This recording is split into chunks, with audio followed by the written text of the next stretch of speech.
Hola, buenas tardes. Les doy la bienvenida a todos los que se han conectado a esta actividad, a este ciclo de charlas organizado por la carrera de Nutrición y Dietética de la Universidad Autónoma de Chile, sede Temuco. Este ciclo de charlas lleva por nombre Seminario en Investigación en Alimentación y Nutrición y tiene por objetivo poder compartir con ustedes las últimas investigaciones que se están realizando en esta área. Bueno, antes de presentar a la invitada de hoy, les comento la modalidad. Bueno, ella va a presentar su tema y si ustedes desean hacerle alguna pregunta, lo pueden hacer a través del chat y estas preguntas van a ser leídas finalizando la exposición. También les comento que voy a compartir con ustedes, también a través del chat, el link de una breve encuesta que les pido por favor que la puedan contestar. Bueno, ahora entonces presento a nuestra gran invitada de hoy. Ella es Nashla Ghazali, es nutricionista, egresada de la Universidad de la Frontera, es magíster en nutrición y alimentos por el INTA de la Universidad de Chile y actualmente se encuentra cursando su doctorado en ciencias biomédicas también en la Universidad de Chile. Ella también es docente de pre y posgrado de la misma casa de estudio y también es investigadora en la línea de la dieta, la inmunomodulación, la microbiota intestinal y los compuestos activos. Y el tema que nos tiene preparado para el día de hoy va en esta misma línea. Así que adelante, Nashla, muchas gracias. Gracias a ti, Gloria. Voy a compartir pantalla. ¿Me confirman si se puede? Sí, sí se ve, Nashla. ¿Se ve? Ya. Sí. Bueno, como les comentaba Gloria, mi nombre es Nashla Ghazali, soy nutricionista. Ay, no sé qué pasó. ¿Se ve el PowerPoint? Sí, sí se ve, Nashla, se ve bien. Ya, es que la ventanita... Ya, pero no importa. Soy nutricionista y hoy les voy a presentar un tema asociado a mi línea de investigación que se ha denominado el intestino humano y la nutrigenómica de las interacciones entre el huésped, que somos nosotros, y la microbiota intestinal, los probióticos y su efecto en la salud. Voy a poner el puntero en caso de tener que indicar algo. Para comenzar, es importante que sepamos de qué se va a tratar esta charla, y dentro de los objetivos o temas que vamos a discutir va a estar describir el papel de la microbiota intestinal en salud y enfermedad. Vamos a definir el concepto de probióticos, vamos a describir brevemente algunos de los efectos que estos microorganismos tienen en la salud, sus aplicaciones y las futuras direcciones. Para contextualizar nuestro tema, es importante mencionar que en la última década la microbiota intestinal ha ido apareciendo como un nuevo foco de interés para la prevención y el manejo nutricional de las enfermedades crónicas no transmisibles. Y el ser humano hoy en día es considerado como un supraorganismo, es decir, que resulta de la asociación con innumerables microorganismos que alberga en su tubo digestivo, con quienes convive en una estrecha relación mutualista. La microbiota intestinal es un ecosistema muy complejo, con más de 1000 especies distintas, y no solo bacterias, sino también otros microorganismos como arqueabacterias, hongos, virus y fagos. De hecho, es importante considerar que en nuestro cuerpo tenemos tantas bacterias como células que componen nuestros órganos y nuestro cuerpo en general. Y en este sentido, el genoma de estas bacterias, o lo que se denomina como microbioma o metagenoma, que en el fondo corresponde a toda la información genética de estos microorganismos y que es responsable de todas sus funciones, es entre 10 a 15 veces más importante que el genoma o el ADN, información genética que el propio ser humano contiene dentro de sus células. Nuestra microbiota ha coevolucionado con nosotros durante cientos de miles de años y por lo tanto ha generado esta relación de simbiosis con nosotros. Y actualmente, por todas las funciones que vamos a ver que desempeña en nuestro cuerpo, es considerada como un órgano más.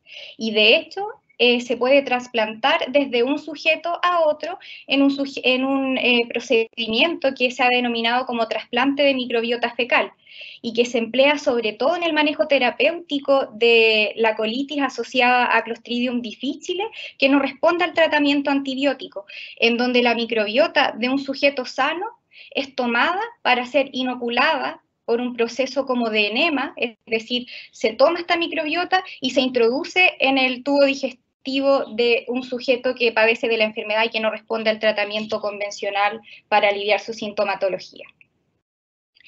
Como les comentaba, la microbiota intestinal modula múltiples aspectos de la fisiología humana, siendo particularmente vinculada con el epitelio intestinal, que es esta capa de células que recubre nuestro tubo digestivo, y también el sistema inmune del huésped, que dentro de nuestro tubo digestivo es súper predominante la composición de células inmunes que está bajo esta capa de células epiteliales y que por lo tanto va a responder frente a todos los antígenos, ya sea o sustancias extrañas que nuestro cuerpo reconozca como extrañas, que provengan tanto de la dieta como de esta misma microbiota. Estos tres elementos en conjunto van a determinar la homeostasis o el equilibrio del ecosistema digestivo, y cambios en la composición y diversidad de nuestra microbiota intestinal, un concepto que se denomina disbiosis intestinal, van a repercutir rápidamente en el buen funcionamiento de este sistema y por lo tanto se podría favorecer la aparición de fenómenos inflamatorios y alteraciones metabólicas que van a contribuir el desarrollo de enfermedades crónicas no transmisibles y otras patologías como cáncer, por ejemplo. De hecho, en este esquema podemos ejemplificar de forma gráfica que cualquier desequilibrio en esta tríada entre el sistema inmune, la microbiota y la función de barrera intestinal puede aumentar la susceptibilidad a desarrollar una amplia gama de patologías, como por ejemplo algunas de índole del comportamiento, como autismo, también enfermedades neurodegenerativas, enfermedades crónicas, como les comentaba, la diabetes tipo 2, obesidad. Por otro lado, enfermedades de índole autoinmune como la diabetes tipo 1, la artritis reumatoide, alergias y sobre todo, y lo que es más prevalente, enfermedades asociadas directamente con el tracto gastrointestinal como es la diarrea, el síndrome de intestino irritable, la constipación, las enfermedades inflamatorias intestinales que comprenden la enfermedad de Crohn y la colitis ulcerosa, por ejemplo, alteraciones en los movimientos que se generan dentro del tubo digestivo y el cáncer colorectal. Ahora bien, para contextualizar y que entendamos un poco el concepto de nutrigenómica, es importante mencionar que las ciencias ómicas son las ciencias que permiten estudiar un gran número de moléculas que están implicadas en el funcionamiento de un organismo. Y hoy en día estamos siendo parte y testigos de la rápida expansión de aplicaciones en biotecnología que van mucho más allá del estudio de enfermedades humanas complejas. Y esto incluye campos ómicos emergentes, como es el caso de la nutrigenómica. Y aunque en la literatura ha ido en aumento el interés por investigar temas respecto a la nutrigenómica, las interacciones entre el microbioma y el huésped todavía han tenido relativamente poca discusión. Y uno de los objetivos de esta presentación es mostrarles una síntesis integral y una descripción general del papel de la microbiota en los estados de salud y enfermedad, sobre todo para discernir qué tipo de dieta y qué predisposición en términos genéticos pueden influir en los estados de enfermedad y establecer entonces una plataforma para modular los estados fisiológicos y fisiopatológicos comunes. Entonces, ¿qué es la nutrigenómica? Bueno, en general la nutrigenómica examina la asociación entre los nutrientes que provienen de la dieta o externos y las respuestas moleculares que se generan dentro de nosotros para mantener la homeostasis o el equilibrio en un sujeto. El perfil de expresión, es decir, lo que se ve tangiblemente, a menudo denominado transcriptómica o los genes, se ha aplicado para identificar ciertos signos que denominamos marcadores y las consecuencias en el metabolismo que tendrían una dieta o un estilo de vida subóptimo o bien ambos. Entonces, la nutrigenómica es la integración de las tecnologías ómicas e investigación nutricional con el objetivo general de mapear las relaciones que causan una ingesta de nutrientes determinados y procesos moleculares que subyacen al desarrollo de enfermedades crónicas relacionadas con la nutrición, como por ejemplo el síndrome metabólico.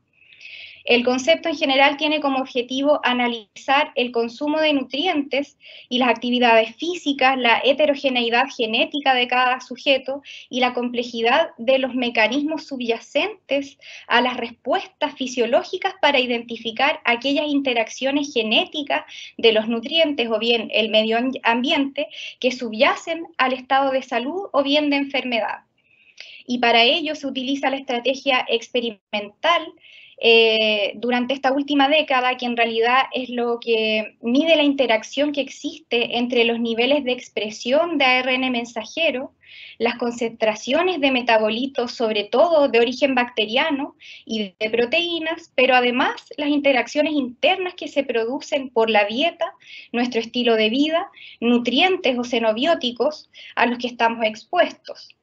Y por lo tanto, ambos pilares de la nutrigenómica van a imponer desafíos grandes en las variaciones entre individuos y diferentes poblaciones.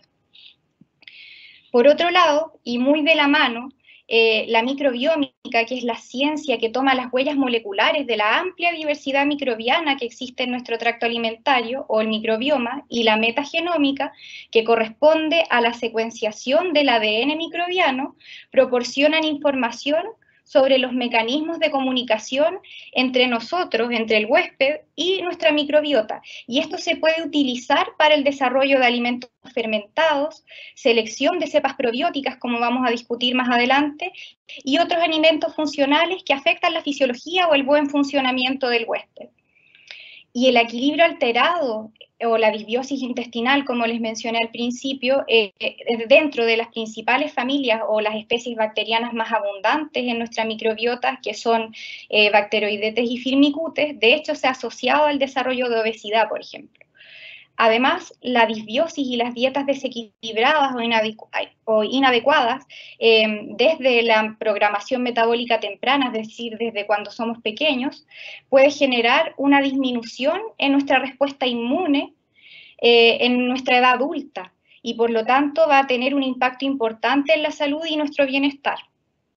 Es por ello que las actividades microbianas son de importancia para la salud a largo plazo en el huésped, y al modular el medio interno a través de la manipulación de la microbiota y de las preferencias dietéticas, esto nos puede servir como una herramienta para clasificar las respuestas que tenemos frente a ciertos nutrientes y por lo tanto realizar un manejo nutricional personalizado. Con respecto a los efectos que la microbiota tiene en el ser humano, primero es importante recordar que cada uno de nosotros convive con estas más de 1000 especies microbianas, que como les mencioné, no son solo bacterias, sino también virus, hongos, dentro de nuestro tracto digestivo, y que este tracto alimentario procesa alrededor de 500 gramos de alimentos cada año, y en general los alimentos nos van a proporcionar en promedio 410 gramos de carbohidratos, 120 gramos de proteínas y 140 gramos de grasa, dependiendo de las necesidades de cada individuo. Y como les comentaba, la microbiota intestinal es prácticamente un órgano más de nuestro cuerpo y como tal desempeña funciones determinantes para nuestra salud, participando en la provisión de ácidos grasos de cadena corta o ácidos grasos volátiles, que vamos a discutir al final de la presentación algunos de sus efectos. La síntesis de aminoácidos esenciales también participa en el metabolismo de hormonas sexuales, en el metabolismo de ácidos biliares primordiales para una buena digestión de las grasas de la dieta. También participa en la síntesis del colesterol, en la producción de algunos gases como sulfuro de hidrógeno y en la síntesis de vitaminas, sobre todo del complejo B, como la vitamina B12 y también la vitamina K. De hecho, ya existen varios biomarcadores que están establecidos y que miden la interacción entre este microbioma y el huésped asociado al tipo de dieta que nosotros consumimos. Acá el microbioma intestinal contribuye al procesamiento también de glicanos, aminoácidos, isoprenoides, vitaminas y xenobióticos, que pueden ser fármacos o complementos dietarios, y mediante la metagenómica es posible identificar agrupaciones de genes en las bacterias asociados con diferentes bioconversiones mediadas por distintas reacciones bioquímicas que van a tener un efecto determinado en la salud. Como para simplificar un poco más, en esta tabla se resumen algunas condiciones de salud que resultan de ciertos hábitos alimentarios que alteran la composición del microbioma y por lo tanto producen alteraciones en vías metabólicas, es decir, se altera el funcionamiento enzimático de la célula y con ello la producción de metabolitos, lo que va a dar como resultado un desequilibrio que favorece la aparición de una enfermedad. Podemos ver, por ejemplo, cómo una dieta baja en fibra, acá por ejemplo la primera línea, una dieta baja en fibra, el consumo insuficiente de proteínas en contraste con un alto consumo de grasas y carbohidratos refinados, altera la composición de la microbiota, reduciendo la familia de bacteroidetes mientras que aumenta la familia de firmicutes, y estos microorganismos tienen una capacidad enzimática sumamente eficiente para degradar carbohidratos, por lo tanto contribuyen al rescate colónico de los alimentos que escapan la digestión en el intestino delgado y proporcionan más energía o calorías al huésped, pudiendo contribuir así al desequilibrio energético y promover el depósito de grasa. Por lo tanto, no debemos olvidar que uno de los pilares fundamentales del buen funcionamiento o del buen estado de salud implica la mantención de la salud intestinal, la cual es altamente dependiente de nuestra forma de comer, es decir, de nuestra dieta.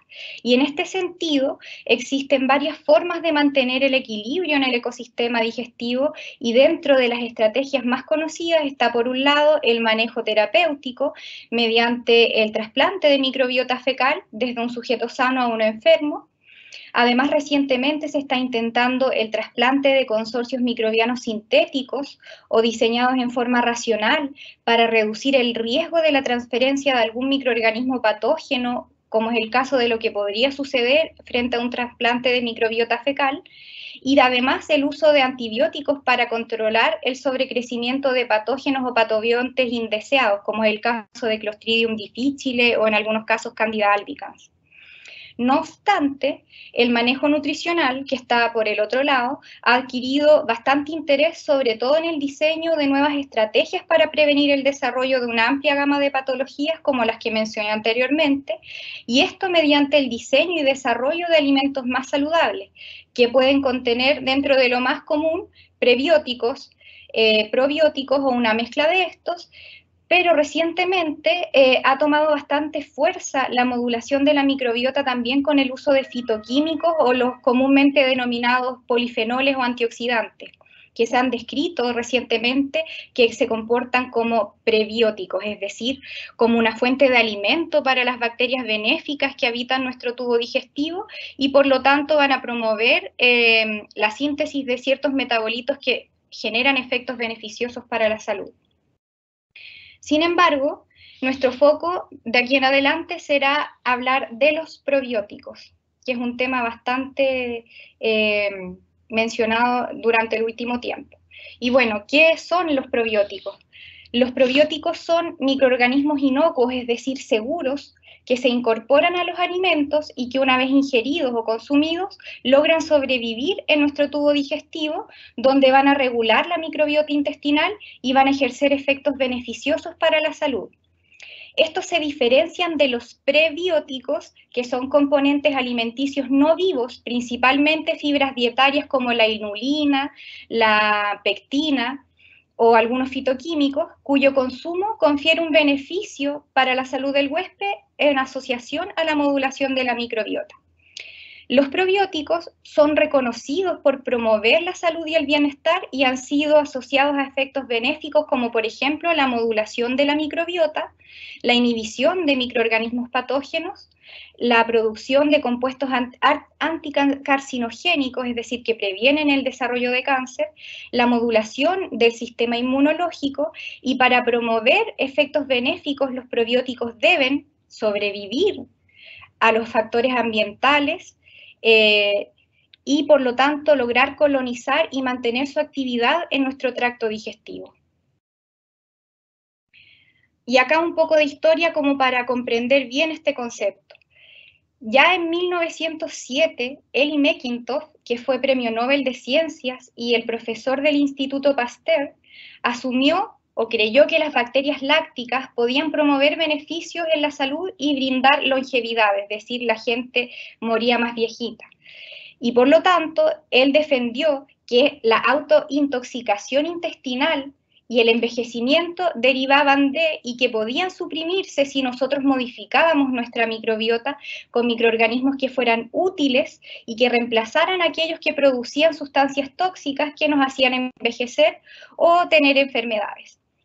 Luego, el término de probiótico fue utilizado en un principio para describir compuestos producidos por una clase de protozoos capaces de estimular el crecimiento de otros microorganismos, esto ya en 1965.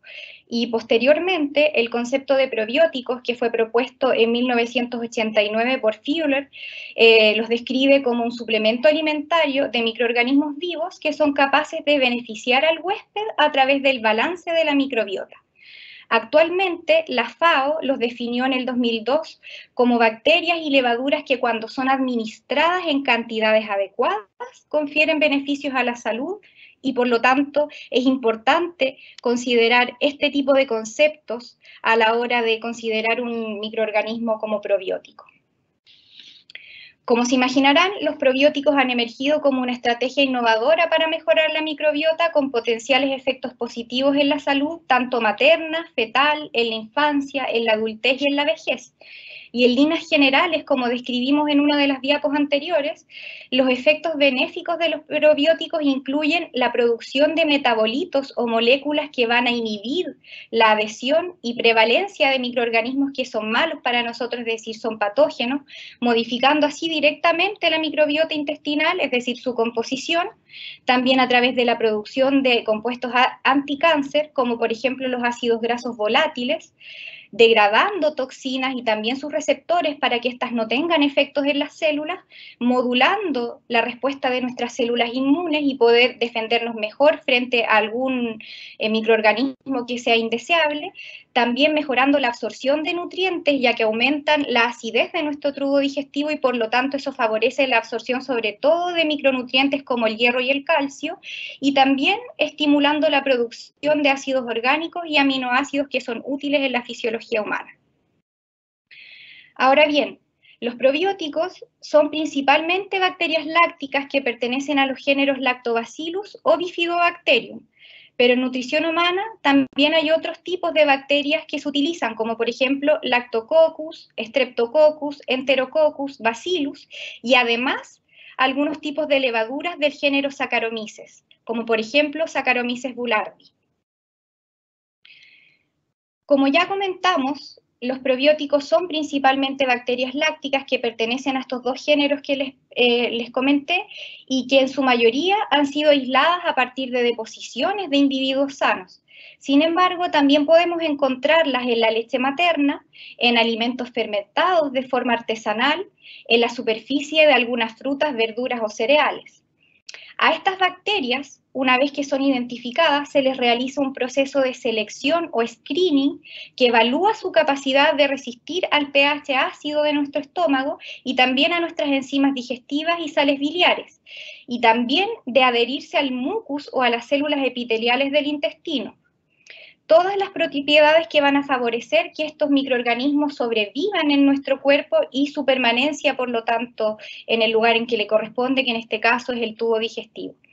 El proceso de selección también va a evaluar en estas cepas la existencia de actividades funcionales, tales como una actividad antioxidante, que tengan una actividad, por ejemplo, antiinflamatoria, que sean inmunoestimulantes, antitumorales, analgésicas, antibacterianas, entre otros, que le van a permitir a la cepa que fue seleccionada modular funciones fisiológicas en el huésped y ejercer sus efectos saludables. En este sentido, cabe destacar que dichas propiedades son cepa específicas, es decir, que una cepa determinada ejerce solo algunas de todas las propiedades descritas para los probióticos. Por ejemplo, las propiedades funcionales del Lactobacillus rhamnosus de la cepa GG, el Lactobacillus rhamnosus de la cepa DR20 y el Lactobacillus rhamnosus de la cepa LCR35 son distintas, a pesar de que estas tres cepas pertenecen al mismo género, que es en este caso Lactobacillus, y a la misma especie, que en este caso es Rhamnosus. No obstante, a pesar de que la mayoría de los probióticos corresponden a estos géneros, no todos los lactobacillus ni bifidobacterias son probióticos. Y el concepto probiótico es más bien un concepto industrial que implica la necesidad de seleccionar las cepas, como les comentaba, que responden a ciertos criterios. A estas bacterias se les realiza este proceso de selección para que evaluar su capacidad de resistir al tubo digestivo, de que exhiban sus propiedades saludables y también de ser producidos en forma industrial.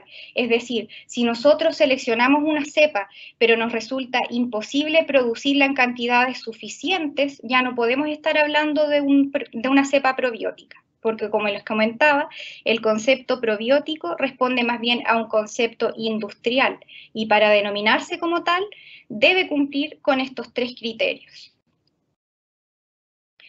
En Chile, el primer producto alimenticio con probióticos fue el 1 al día, el cual fue lanzado hace mucho tiempo, ya en 1998, por la empresa Soprole. Y desde ese momento se fueron lanzando otros productos al mercado local, de manera tal que ya en la actualidad todas las principales empresas de productos lácteos en el país tienen productos probióticos. Y en esta tabla podemos ver algunos de los productos que se comercializan actualmente en el mercado nacional con el nombre de la empresa, aquella que produce la cepa probiótico y el mensaje que apoya su comercialización.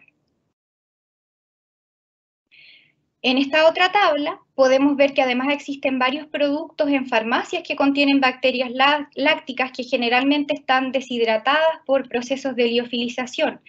Y aunque algunas de ellas son reconocidos probióticos por todas estas fases que tienen que pasar las cepas para ser catalogadas como probióticos, no se comercializan como tal, sino más bien como agentes restauradores de la microbiota, sobre todo en casos de diarrea.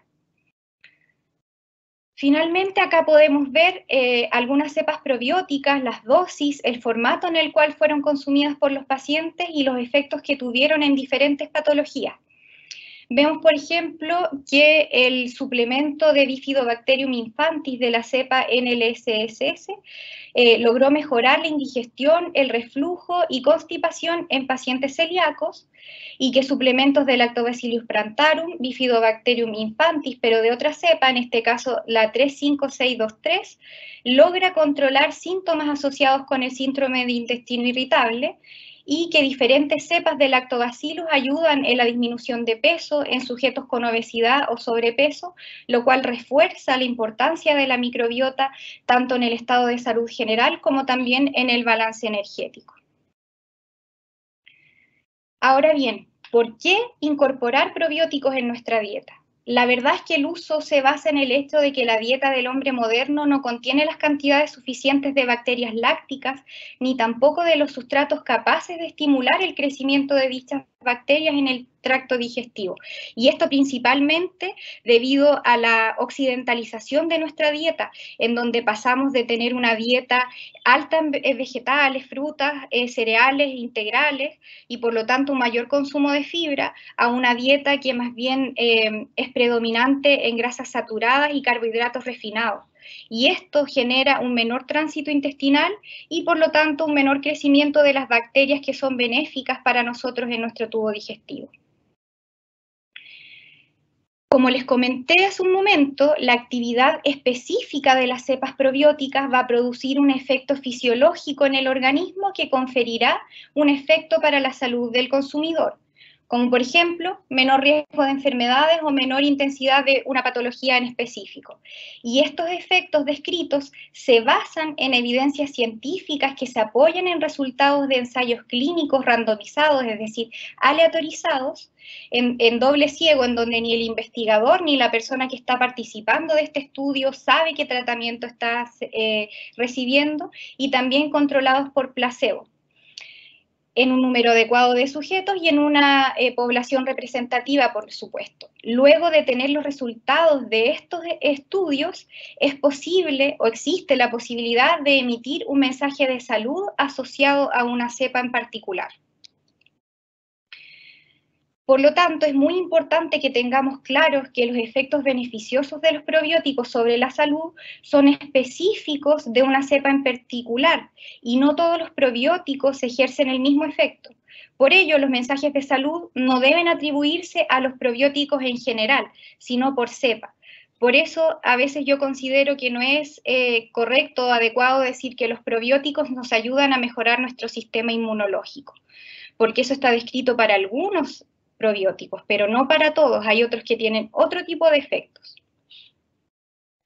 ¿Y cuáles son los requerimientos para que un producto sea considerado como probiótico? Bueno, en esta tabla se describen todos los requerimientos con los que debe cumplir un probiótico, es decir, que la cepa sea inocua, es decir, segura, que no sea una cepa que tenga la capacidad de volverse patógena, es decir, que nos haga enfermar, que esté además caracterizada fenotípica y genotípicamente, que esté registrada dentro de una colección internacional en donde están descritos toda la información genética de esta cepa y su potencial actividad enzimática, que tenga una producción escalable a nivel industrial, que no tenga efectos sobre la matriz en la que se va a incorporar, es decir, que no altere ni el sabor ni la textura del alimento, que no interactúe negativamente con otras cepas probióticas o starter, como es el caso de las cepas que dan resultado a la producción de yogur, que también la incorporación de esta cepa probiótica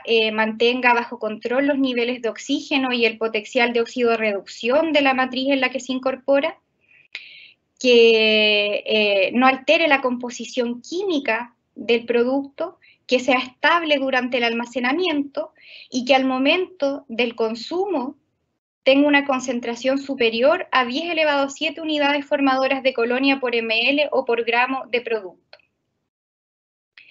Y ahora bien, como les comenté hace un momento que íbamos a hablar de los ácidos grasos volátiles, los probióticos tienen la potencialidad, además de modular la microbiota y por lo tanto reducir el riesgo de constipación, tienen la capacidad de contribuir a la fermentación colónica de aquellos alimentos que escaparon su digestión en el intestino delgado y generar con ello ácidos grasos volátiles, que son principalmente butirato, propionato y acetato. Estos compuestos son de carácter ácido y por lo tanto van a disminuir el pH o lo van a acidificar el contenido de nuestro colon y por lo tanto esa característica de acidez va a favorecer o va a mejorar la biodisponibilidad del calcio, del magnesio y también del hierro y por lo tanto va a disminuir el riesgo tanto de generar osteoporosis en la persona o también el riesgo de anemia. Por otro lado, al acidificar el contenido colónico, van a reducir la concentración de patógenos, lo que va a reducir asimismo la producción de una eventual diarrea.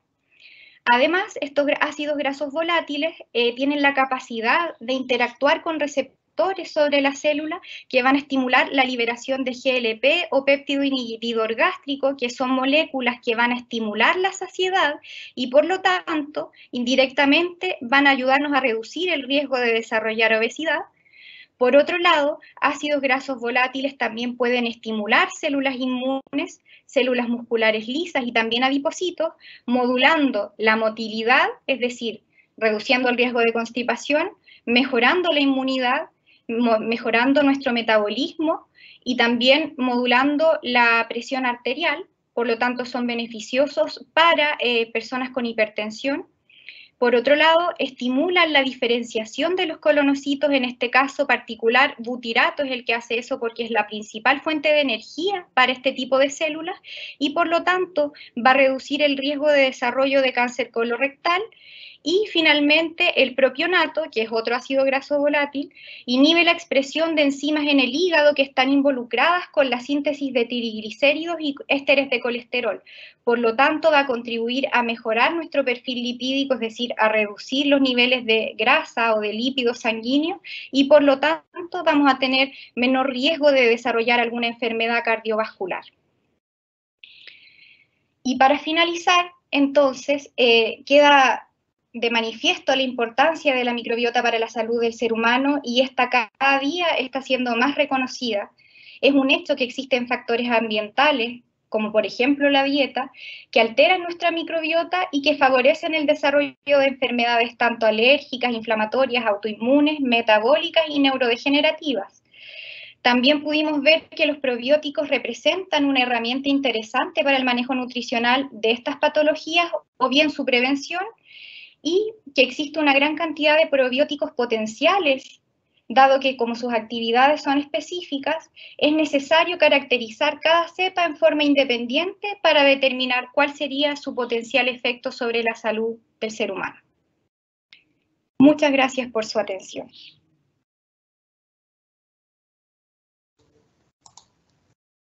Muchas gracias, Najla, por tu presentación. Muy interesante el tema, ¿cierto? Generalmente se tiende a generalizar bastante con los probióticos, pero de acuerdo a lo que tú presentabas, claramente hay tremendas diferencias entre uno y otro y por lo tanto distintos efectos. Mira, voy a compartir contigo las preguntas que nos han ido haciendo personas del público. Voy a comenzar desde la primera, también hay por ahí algunos comentarios respecto, ¿cierto?, a la presentación. Y la primera pregunta que hay acá dice, ¿se puede encontrar los probióticos en alimentos naturales o necesariamente están presentes en los alimentos que son preparados de forma industrial? Mira, sí se pueden encontrar en alimentos preparados artesanalmente. Pero en general es súper complejo que yo te pueda decir cuál es la cepa particular que está presente en ese alimento, porque eso va a depender de todos los factores extrínsecos que estén asociados a la producción de dicho producto, tanto los microorganismos que puedan estar presentes en mis manos, en las superficies de la cocina, en los recipientes, y por lo tanto, si bien puede tener la presencia de alguna cepa probiótica, tal vez la cantidad es insuficiente.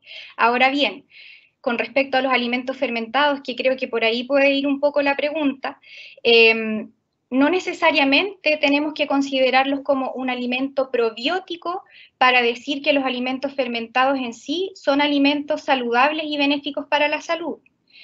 ¿Por qué? Porque los procesos de fermentación dentro de esa matriz alimentaria van a generar metabolitos, como por ejemplo, metabolitos que se producen de la fermentación de ciertos polifenoles presentes en las verduras o en la matriz que esté componiendo el alimento, que esos metabolitos son los que van a generar ya directamente el efecto benéfico sobre la salud.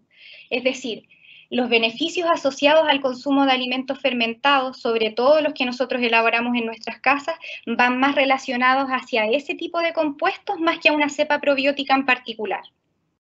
Pero yo no puedo decir que no las tiene. Podría tenerlas, pero es súper inespecífico decir cuál por todos estos factores que van a incidir en las cantidades y en la presencia o no de distintos microorganismos por las condiciones ambientales en las que nosotros estamos produciendo el alimento. Y cuando tú hablas de alimentos fermentados, ¿a cuáles alimentos te refieres? Por ejemplo, el kimchi, el chucrut, el kéfir, el mismo yogurt, carnes fermentadas como por ejemplo las longanizas, que son alimentos fermentados, el chorizo, muchos de la cultura oriental, el nato, por ejemplo. Todos esos alimentos son alimentos de distinta naturaleza. Claro, alimentos solamente el típico yogur, por ejemplo, o el kéfir, que últimamente igual se ha vuelto como bastante consumido. Claro. Porque también se le atribuyen estas propiedades que son benéficas para la salud, precisamente asociadas a los probióticos. Ahí es donde yo discrepo un poco. Creo que quizás, sobre todo porque se prepara en la casa y de repente uno, no sé, los lava con el agua clorada de la llave o trata de utilizar agua filtrada, eso mismo va a interferir en la proliferación de distintos microorganismos. Pero lo que sucede con los procesos de fermentación en sí es, por ejemplo, la síntesis de ciertos péptidos con actividad bioactiva en la matriz que van a generarnos efectos beneficiosos como, por ejemplo, ayudarnos a estar más relajados, a disminuir la presión arterial, por ejemplo. Bueno, para las personas que no lo conocen por el nombre kéfir, nos referimos al clásico yogur de pajarito, sí. a ese. Ese que A se le esos que agrega. parecen coliflores, sí. Exacto, o nubecitas. Claro. Mira, acá hay otra pregunta. Dice, ¿existen alimentos que de manera natural posean estas cepas beneficiosas, beneficiosas de Lactobacillus y o bifidobacterias? Sí, de hecho, la mayoría de los lactobacillus fueron aislados de productos lácteos, como por ejemplo el queso cheddar. En Holanda fue donde se descubrió una de las primeras cepas probióticas. De hecho, el chucrut producido a nivel industrial debería contener también cepas probióticas. Y en general yo creo que tenemos que quedarnos con la idea, porque como les comentaba, el concepto de probiótico es un concepto industrial y que vende mucho.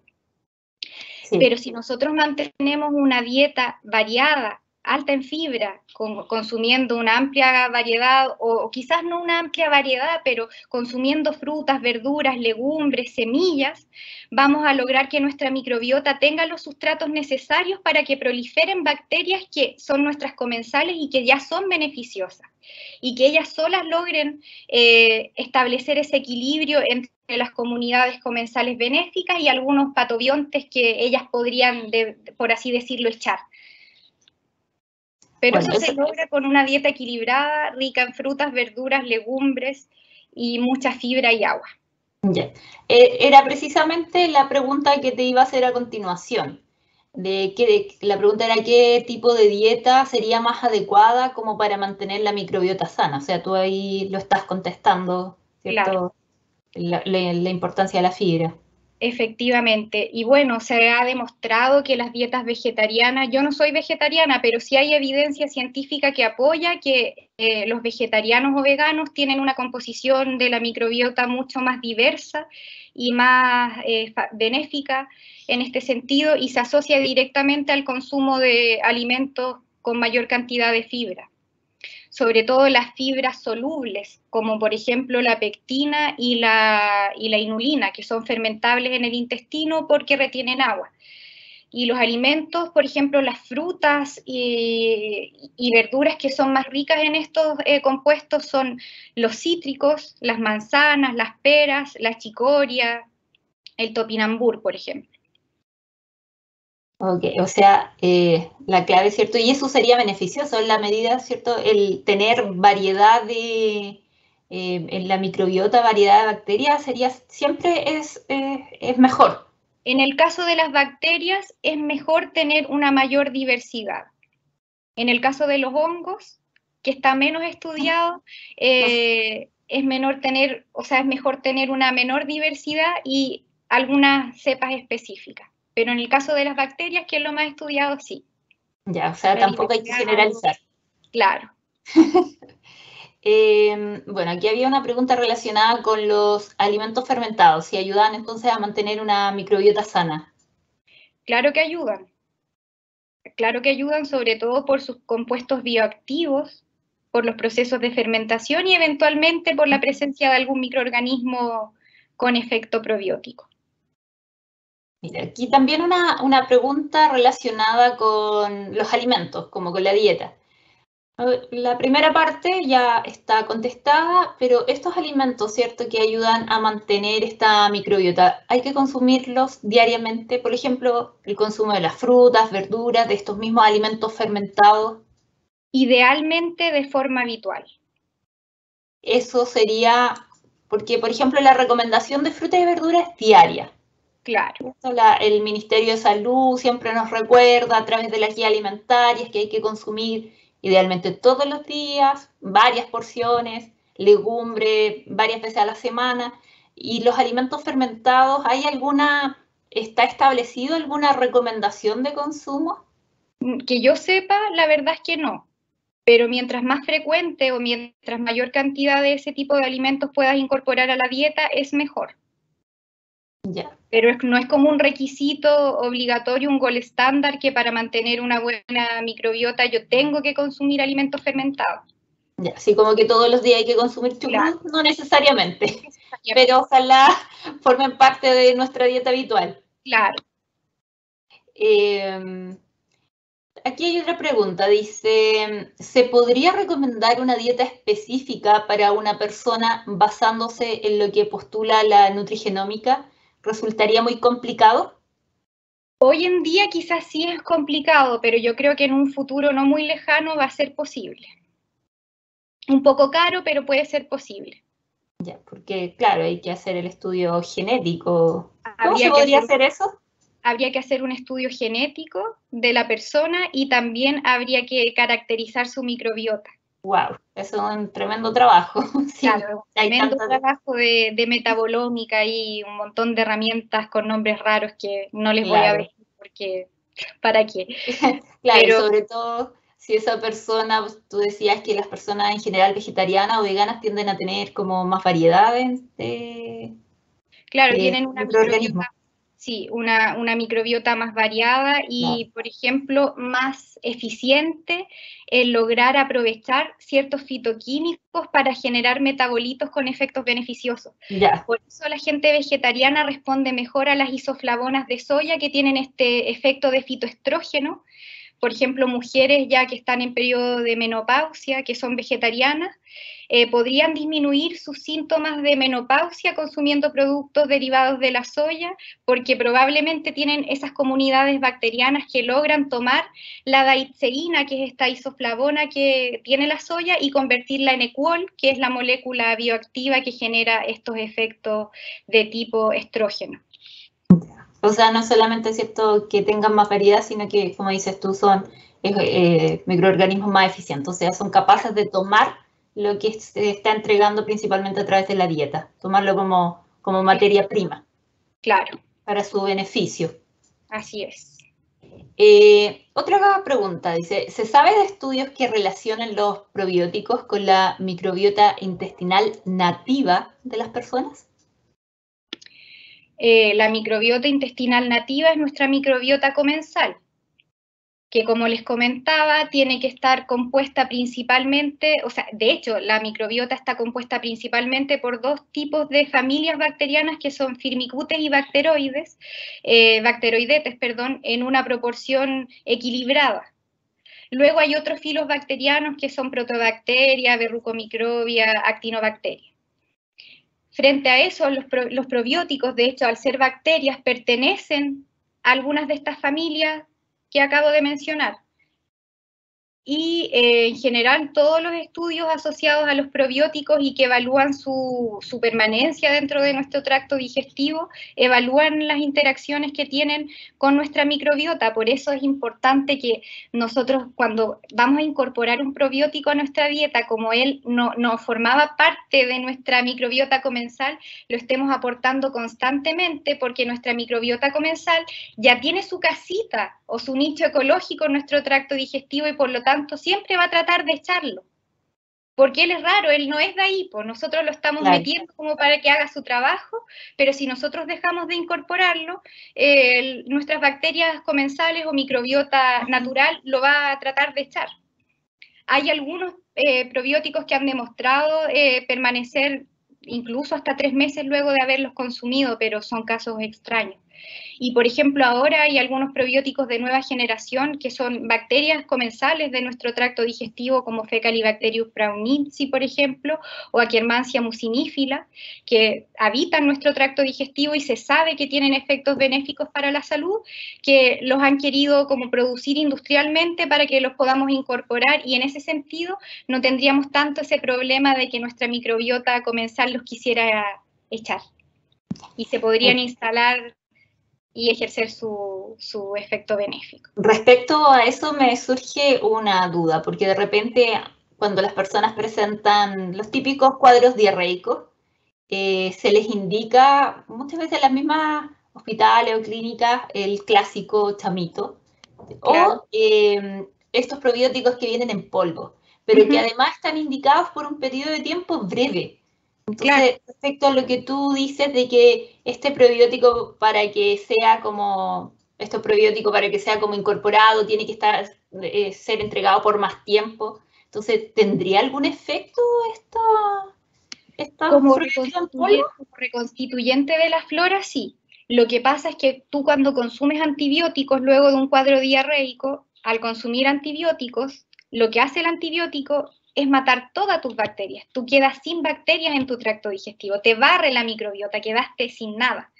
Entonces, como para que nuestro cuerpo funcione, ya está descrito que nuestra microbiota tiene todas estas funciones tan esenciales en nuestro buen funcionamiento, el pediatra o el médico considera necesario que se restituya de forma rápida. Porque si yo, por ejemplo, no consumiera estos chamitos o estos reconstituyentes de flora, al consumir alimentos iría de a poco habitando de nuevo o colonizando mi tubo digestivo para que se restableciera la microbiota y lo que sería en un proceso más lento. Pero estos microorganismos que yo estoy aportando, que en general no son probióticos propiamente tal, los de los reconstituyentes de flora, por ejemplo, son más bien lactobacilos y bifidobacterias que habitan naturalmente en nuestro tubo, y como no hay nada, está el nicho ecológico o está la casita vacía. Entonces ellos entran y se quedan ahí. Okay. Y se establecen. Y tú logras mantenerlo. Ahora, si tú quieres modular una microbiota que está alterada, por ejemplo, eso te llevaría aproximadamente 3 meses, manteniendo unos hábitos saludables a nivel de dieta. Ahí tú puedes ver cambios en la composición de la microbiota. Ya, mira, aquí hay una pregunta de Héctor, dice, buenas tardes, muy interesante el tema de la microbiota. Consulta, ¿es mejor suplementar con probióticos como fármacos en cápsulas? Ya que los que venden en el supermercado, como el 1 al día o el chamito, muchos pierden la cadena de frío. Entonces, ¿estos microorganismos no serían tan benéficos? Y la segunda pregunta es, ¿por cuánto tiempo es recomendado suplementar para repoblar la microbiota? Mira, con respecto a la primera pregunta, lo que dice Héctor es cierto.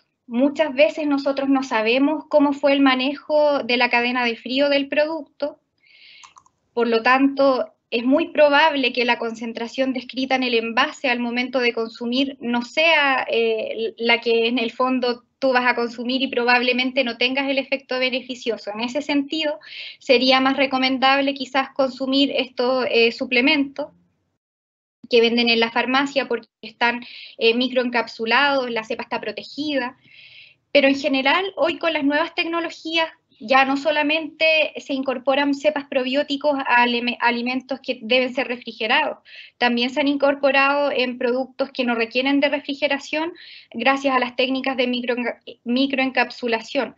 Por lo tanto, en mi mirada nutricional creo que siempre va a ser más beneficioso aportarlos a través de la dieta porque además de los probióticos estás aportando otros nutrientes. Si estamos hablando de un cereal, por ejemplo, o de algún producto de origen lácteo. Pero también es una alternativa si tú te quieres asegurar de consumir la cepa propiamente tal, de comprar estas cápsulas. Y ahora bien, con respecto a cuánto tiempo hay que consumirlo, mientras tú lo estés consumiendo inmediatamente, el probiótico debiera ejercer su efecto. Ahora, cuando tú los dejas, tienes la potencialidad de mantenerlos durante un periodo de tiempo que en general puede ser, se ha descrito que ha durado hasta 3 meses, pero no es en todos los sujetos porque con la variabilidad intraindividual que hay con las poblaciones bacterianas yo no te podría decir que eso sucede en todas las personas. Pero hay una ventana aproximadamente de 15 días desde que yo dejo de consumir el probiótico para que éste siga ejerciendo o permanezca vivo dentro de nuestro tracto digestivo. No sé si respondo a su pregunta con eso. Bueno, Héctor tiene otra pregunta además, que es en relación al té. Dice, el tema del té siempre está presente por el aporte de polifenoles y antioxidantes. ¿Se sabe cuánta cantidad de té es recomendada para generar ese beneficio en la salud? Siempre ha sido como una duda porque las personas piensan que tomar té va a generar una pérdida de peso asociado o que hay algún estudio que hable de eso. Mira, en realidad va a depender del tipo de té que tú consumas, porque cada tipo de té tiene una concentración de polifenoles distintos. En este caso estamos hablando de flavonoides, específicamente de uno que se llama epigalocatequín 3-galato.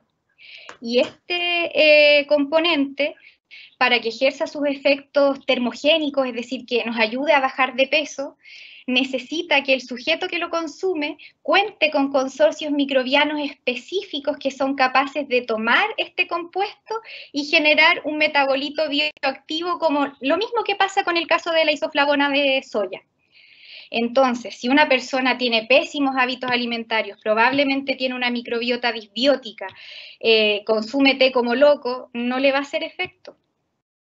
Ok, se trata entonces de, tiene que ser como una medida que se complemente con buenos hábitos. Si yo soy una persona que se alimenta bien en general y que además de eso toma té verde, por ejemplo, me puedo tomar, ojalá, no más de 3 tazas al día, porque recordemos que el té también tiene cafeína y es estimulante y nos puede acelerar un poco, así que hay que tomarlo con moderación. Pero va a depender mucho los efectos beneficiosos del té, de la microbiota de la persona y de los hábitos dietarios que tenga en general. Ya, o sea, primer recomendación, tiene que cuidar sus hábitos, probablemente mejorar sus hábitos y luego, ¿cierto? Tomar té y... Eso corre para todos los fitoquímicos, ya sea los que tienen el vino, las uvas, las granadas, las cranberry, el té verde, el chocolate, todos los polifenoles requieren que, para que tenga esos efectos beneficiosos en nuestra salud, nuestra microbiota esté equilibrada. Y eso se logra con una dieta alta en fibra, que sea baja en grasas saturadas, trans, que tenga un buen consumo de ácidos grasos poliinsaturados omega 3, por sobre los omega 6. Es decir, todos esos conceptos de alimentación saludable van de la mano con que nuestra microbiota tome todos esos compuestos de la dieta y los metabolice para aprovecharlo y generarnos un beneficio para la salud. Y, por ejemplo, hay una pregunta de Jessica relacionada con el patrón alimentario. Si la dieta mediterránea, ¿qué opinión tiene al respecto relacionada con esta mejora en la microbiota? Se ha descrito que el consumo de una dieta mediterránea favorece la diversidad y establece la homeostasis intestinal. De hecho, las dietas mediterráneas se asocian a menor inflamación y menor desarrollo de enfermedades crónicas no transmisibles y enfermedades cardiovasculares. Y probablemente, en ese sentido, es porque la microbiota de esos sujetos que mantienen una dieta mediterránea está en eubiosis, está equilibrada. Ya. Si es por recomendar un tipo de dieta, yo creo que yo recomendaría, como nutricionista, yo recomendaría una dieta mediterránea. Ya. Sí, siempre se ha hablado como de los beneficios que tiene la dieta mediterránea, también asociada al tema cardiovascular, claro. Tiene un rol protector, así que tendríamos que rescatar, ¿cierto? Empezar a imitar ese patrón alimentario. Aquí hay otra pregunta que dice si existe una manera de saber si a nivel de la microbiota intestinal hay cambios entre grupos microbianos predominantes. Por ejemplo, si un grupo es predominante, ¿indica una cierta enfermedad o eso depende de cada persona? Mira, se ha establecido, como en el caso de la...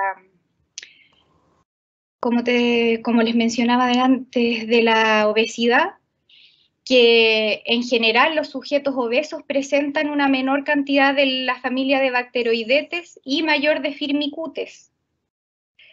Ese es el tipo de disbiosis que se ha asociado al desarrollo de obesidad, pero no es una disbiosis exclusiva de la obesidad. Puede presentarse también en otro tipo de patologías, por ejemplo, no sé, en las enfermedades inflamatorias intestinales hay un aumento de bacteroidetes y un aumento de proteobacterias y una disminución de firmicutes. Es como el efecto contrario. Los firmicutes en general son bacterias que son capaces de producir una gran cantidad de ácidos grasos volátiles de cadena corta y disminuir la inflamación, pero también son capaces de extraer mayor cantidad de energía de aquellos alimentos que no fermentaron, o sea, que no se digirieron en el tubo digestivo, en el duodeno, por ejemplo, y llegaron a fermentarse al colon. Existen formas de estudiar eso. Hay caracterizaciones de la microbiota, es súper caro y complejo. Generalmente acá en Chile cuando se quiere hacer eso hay que mandar a secuenciar afuera para que te digan cuáles son las especies bacterianas involucradas en una muestra propiamente tal, pero hasta el día de hoy no es posible todavía como tomar una huella dactilar en el fondo de nuestra microbiota y decir, usted debe tener cáncer, por ejemplo. Yeah. Todavía no hemos llegado a eso. Y mira, la última pregunta es en relación al trasplante de microbiota fecal.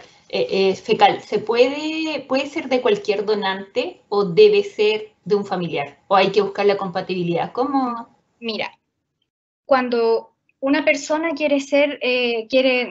debe recibir su trasplante de microbiota fecal, el donante sí puede ser alguien de tu familia, porque probablemente tienen una microbiota similar antes de que esta persona cursara con su proceso patológico y va a ser mucho más amigable para él recibir una muestra de una persona de su familia, pero no necesariamente tiene que ser una persona de tu grupo familiar, un conocido, puede ser una persona X que simplemente al momento de tomar su microbiota y analizarla no contiene patógenos y tiene estas características distintivas de una microbiota saludable o eubiótica. Okay. Pero en realidad ese es uno de los inconvenientes que tiene el trasplante de microbiota fecal, que siempre puede haber algún patógeno, un patobionte potencial, un patógeno oportunista escondido por ahí y que puede proliferar en el receptor y generar problemas. Y es por eso que hoy en día se está desarrollando esto de desarrollar consorcios bacterianos sintéticos para evitar todo este tipo de complicaciones. Pero eventualmente podría ser cualquier persona que esté sana, que le hagan sus análisis y no tenga diabetes, no tenga hipertensión, ningún tipo de enfermedad crónica, ni tampoco cáncer o alguna otra patología. Okay. Porque también han sugerido que, por ejemplo, no sé, hay una persona que tenía Alzheimer, por ejemplo, en fase temprana, no tenía idea, fue donante de microbiota fecal y que en su microbiota había ciertas bacterias que hacían predisponer a esta persona para desarrollar ese desorden neurodegenerativo y después la otra persona lo podría eventualmente desarrollar.